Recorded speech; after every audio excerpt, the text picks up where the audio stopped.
शुभ दिन विद्यार्थियों। कक्षा 8 में आज हम पढ़ेंगे पाठ 3 सवाल। यह एक विदेशी कहानी है और इस कहानी के लेखक लियो टॉल्स्टॉय जी हैं। लेखक ने इस कहानी को मूलतः रूसी भाषा में लिखा था। बाद में इस कहानी को अन्य भाषाओं में भी अनुवाद किया गया है। तो इस प्रकार यह एक कहानी अनूदित कहानी है। इस कहानी में बताया गया है कि हमें किस समय कौन सा कार्य करना चाहिए। इस प्रश्न का हल ढूंढने में हम व्यस्त रहते हैं तथा वर्तमान में होने वाले कार्य से हमारा ध्यान भटक जाता है। इस कहानी में आए राजा के मन में भी 3 सवाल हैं, जिनका जवाब प्रसिद्ध साहित्यकार लियो टॉल्स्टॉय ने इस प्रकार ढूंढा है। पढ़िए कहानी 3 सवाल। एक था राजा, बड़ा समझदार और धुन का पक्का। वह जो सोचता उसका हल ढूंढ कर ही चैन लेता। किसी भी काम में उसे अपनी हार बहुत अखरती। वह सोचता क्या उपाय किया जाए जिससे वह कभी न हारे। एक दिन उसके मन में 3 सवाल उठे। पहला सवाल था किसी काम को करने का सही समय कौन सा होता है। दूसरा सवाल था किसकी बात सुननी चाहिए। और तीसरा सबसे बड़ा सवाल था सबसे ज़रूरी काम कौन सा है। अपने इन 3 सही सवालों का जवाब पाने के लिए राजा ने राज्य में डुगडुगी पिटवाई। तो डुगडुगी पिटवाने का अर्थ होता है घोषणा करवाई कि जो भी इन 3 सवालों का जवाब देगा उसे इनाम दिया जाएगा। डुगडुगी पिटते ही दूर दूर से लोग राजा के पास आने लगे। पहले सवाल के जवाब में कुछ लोगों ने कहा किसी काम को शुरू करने से पहले सोच लेना चाहिए कि काम कितने दिन या महीने में पूरा होगा। फिर काम करने का समय और तरीका नियत करना चाहिए। तो नियत का अर्थ होता है तय करना चाहिए। फिर उसी काम के अनुसार काम को करना चाहिए। सही समय पर काम पूरा करने का यही एक सही तरीका है। कुछ लोगों का मानना था कि काम में समय तय करना कठिन है। बेकार कामों में समय न गंवाएं। जो भी आसपास हो रहा हो उस काम में लग जाएं। तीसरा भी दल था। उनका कहना था राजा अकेले हर काम शुरू करने का समय कैसे तय कर सकते हैं। राजा के पास सलाहकार होने चाहिए।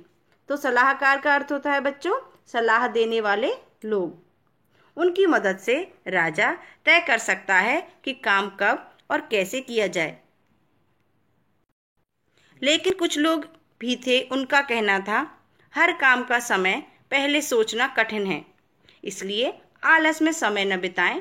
जो भी काम सामने हो उसे पूरा कर लें।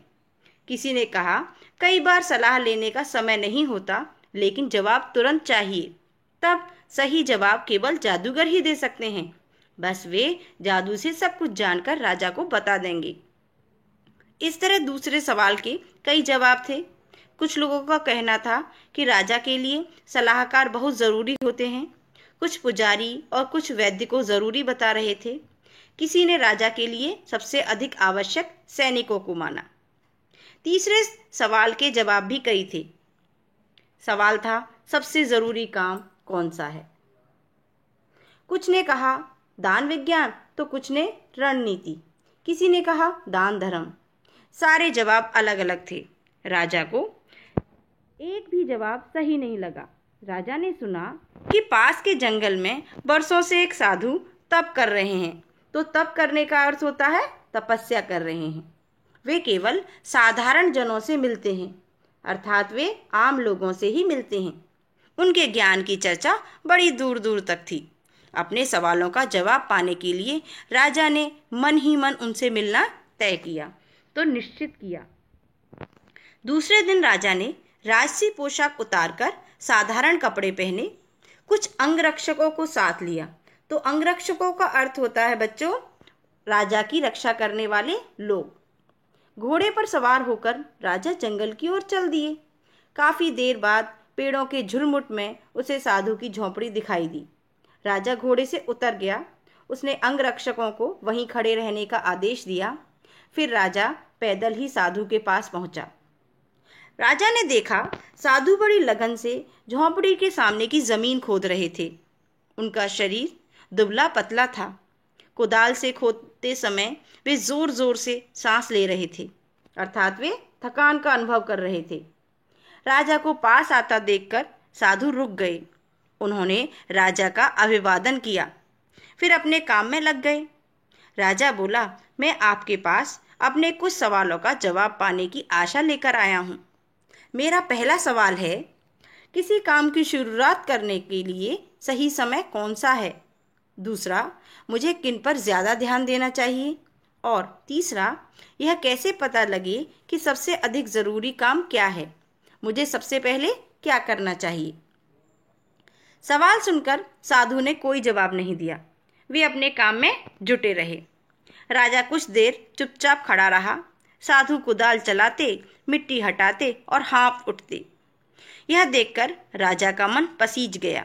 वह बोला, आप कुदाल मुझे दीजिए, मैं खोद दूंगा। साधु ने चुपचाप कुदाल उसे थमा दी। खुद जमीन पर एक तरफ बैठ गए।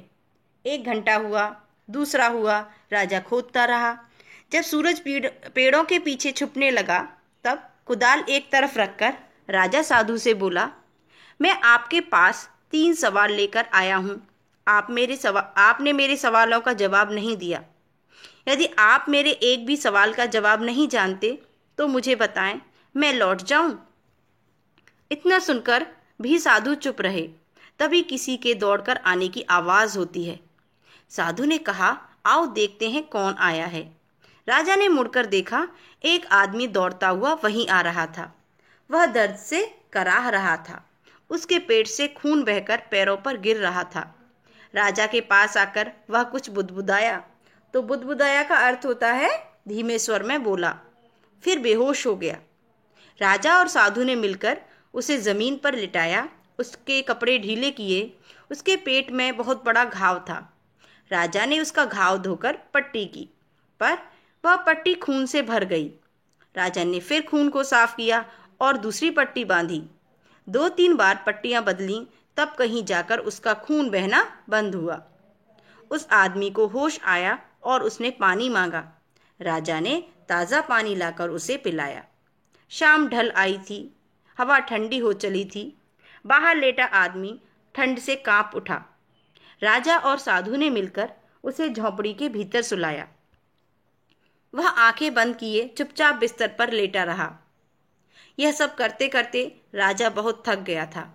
देहरी पर बैठते ही उसे नींद आ गई। तो देहरी का अर्थ होता है दरवाजे पर बैठते ही राजा गहरी नींद में सो गया।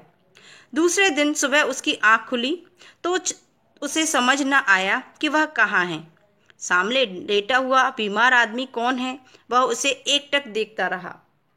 धीमी कमजोर आवाज ने उस आदमी ने राजा से कहा, मुझे माफ कीजिए। राजा पहले तो अचकचाया, फिर बोला, मैं तुम्हें नहीं जानता, तुम मुझसे माफी क्यों मांग रहे हो? वह व्यक्ति बोला, आप मुझे नहीं जानते, मैं आपको जानता हूँ। मैं आपका दुश्मन हूँ। आपने मेरे भाई को फांसी की सजा सुनाई थी, उसकी संपत्ति जब्त कर ली थी। तो संपत्ति जब्त करना अर्थात उसका धन ले लेना। तभी मैंने बदला लेने की कसम खाई थी। मुझे मालूम हुआ आप साधु के पास अकेले आए हैं। मैंने सोचा जब आप वापस लौटेंगे तब मैं आपकी हत्या कर दूंगा, लेकिन पूरा दिन बीतने के बाद भी आप नहीं लौटे। तब मैं आपको खोजता हुआ इस तरफ आ रहा था। आपके अंगरक्षकों ने मुझे पहचान लिया। उन्होंने मुझे मारने की कोशिश की, पर मैं बच गया। अगर आपने मेरी मरहम पट्टी न की होती तो मैं मर गया होता। आपने मेरी जान बचाई है। अगर मैं जीवित बचा और आपने चाहा तो जीवन भर आपकी सेवा करूंगा। अपने बेटों से भी करूंगा कि मुझे क्षमा करें। सारी बात सुनकर राजा बहुत खुश हुआ। उसने सपने में भी नहीं सोचा था कि शत्रु इतनी आसानी से मित्र बन सकता है।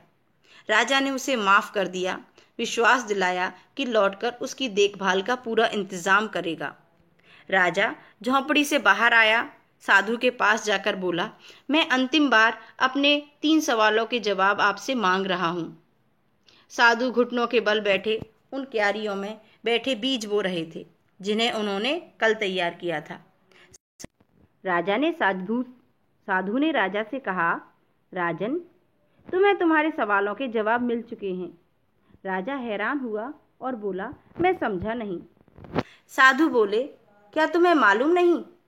तुम अभी समझे नहीं?